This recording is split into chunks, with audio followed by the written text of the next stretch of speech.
हाफी जाँ बहक हुई हादसे के अंदर सदफ नईम, उनके घर पाकिस्तान तहरीके इंसाफ के चेयरमैन इमरान खान का जाना एक ऐसा गुडविल जेस्चर है जो दूसरों को ये पैगाम देता है कि मुश्किल की घड़ी के अंदर अगर कोई अपने फ़राइज़ की सरअंजाम दही के अंदर मौत का सामना करता है तो उससे हमदर्दी किस तरीके से जताई जाती है। कल से लेकर अब तक बेशुमार पोस्टें हमने ऐसी भी देखी हैं जिसमें पाकिस्तान तहरीके इंसाफ के चेयरमैन इमरान खान साहब को तनकीद का भी निशाना बनाया गया। तनकीद बजा है, आप करना चाहें, सही अल्फाज में करना चाहें, सही समत में करना चाहें, यह आपका बुनियादी हक है और हर किसी को करनी भी चाहिए अगर उसे ये लगता है कि ये इकदाम गलत करार पाया है।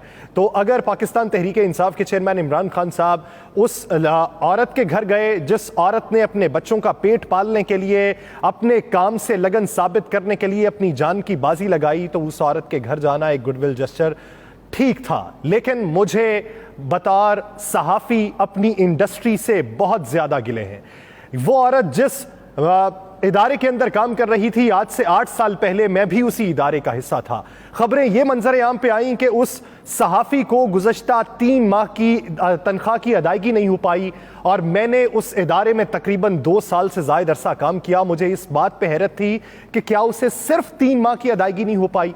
मैंने जिस इदारे में काम किया था वहां पर मुझे 2 साल की तनख्वाह नहीं मिली थी। मेरी आखिरी तनख्वाह वहां पर 12,000 रुपया थी और जिस तरीके से मिली मैं वो बखूबी जानता हूं कि कितनी मिन्नत समाजत के बाद और किसी दूसरे के तरले मिन्नत करने के बाद हायर अथॉरिटी के सामने मेरा मौकिफ गया तो मुझे 12,000 रुपए मुआवजा दिया गया। लेकिन आप ये देखिए कि बतौर सहाफ़ी 3 माह की अगर उसे तनख्वाह नहीं मिली तो उसकी तनख्वाह ज्यादा से ज्यादा कितनी होगी। उसे 3 माह की तनख्वाह नहीं मिली लेकिन उसके बावजूद भी वो लॉन्ग मार्च की कवरेज के लिए मैदान के अंदर मौजूद थी। तो बतौर सहाफ़ी जिसकी अपनी काम से लगन है उसको सराहा भी जाना चाहिए।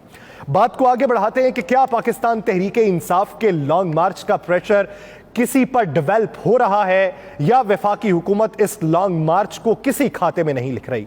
तो उसकी आज एक गवाही सबसे बड़ी यह है कि वजीर आजम पाकिस्तान मियां मोहम्मद शहबाज शरीफ साहब अपने वज़रा के हमरा एक बहुत बड़ी प्रेस कॉन्फ्रेंस करते हैं जिसके अंदर किसान पैकेज का ऐलान किया जाता है। हर पाकिस्तानी की यह दुआ अब से होनी चाहिए कि हर महीने, चाहे वो इमरान खान साहब की हुकूमत हो, चाहे आसिफ अली जरदारी की हुकूमत हो, चाहे मियां मोहम्मद शहबाज शरीफ साहब की हुकूमत हो या किसी की भी हुकूमत हो, हर महीने एक लॉन्ग मार्च का ऐलान होना चाहिए। हर महीने वफाकी हुकूमत के ऊपर एक प्रेशर होना चाहिए। हर महीने वफाकी हुकूमत को यह खदशा उसको बावर करवाते रहना चाहिए कि आपके खिलाफ लॉन्ग मार्च होगा और आवाम सड़कों पे होगी।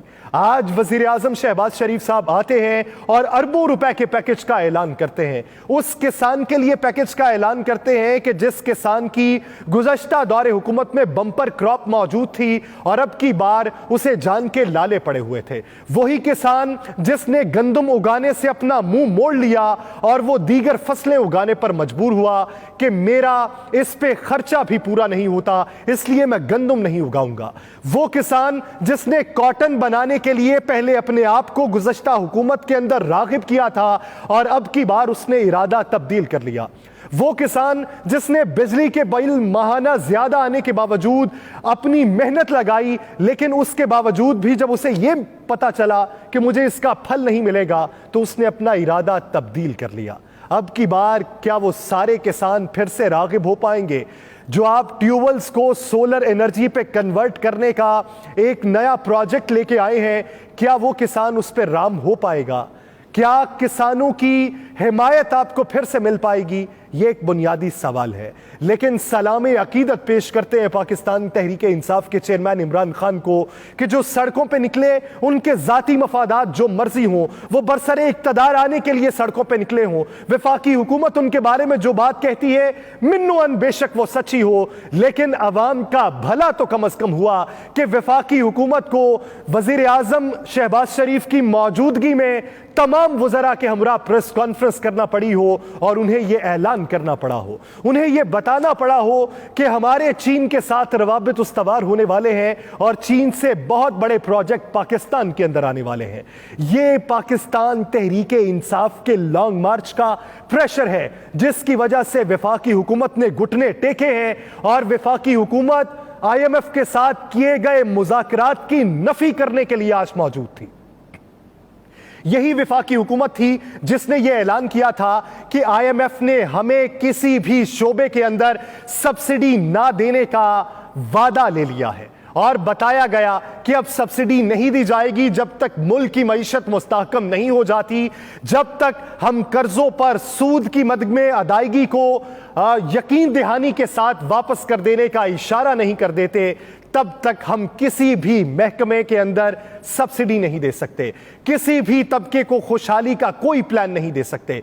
तो आज वही वफाकी हुकूमत जो आज से 1.5 माह पहले यह ऐलान कर चुकी थी, आज वही आकर मौजूद थी और उसने सब्सिडी देने का ऐलान किया।